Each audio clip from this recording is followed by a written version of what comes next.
Mga busing, ito pong ginagawa nilang tulay ngayon. Kumbaga para siyang overpass nga daan sa ibabaw.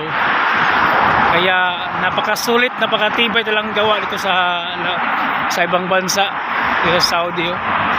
Tingnan mo nga no. Grabe, ang sulit talaga ng gawa ng pagka-contract nito. Gagawa nito mga kabusing.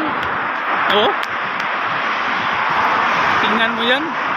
Grabe. Sulit na sulit. Grabe yung pagkagawa nito.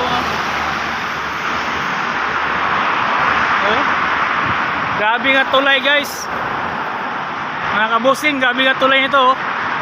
Ito ang pinakatibay na tulay yung gawa dito. Tingnan nyo lang grabe yung pagkagawa ng tulay mga kabusing. Hindi katulad sa Pilipinas.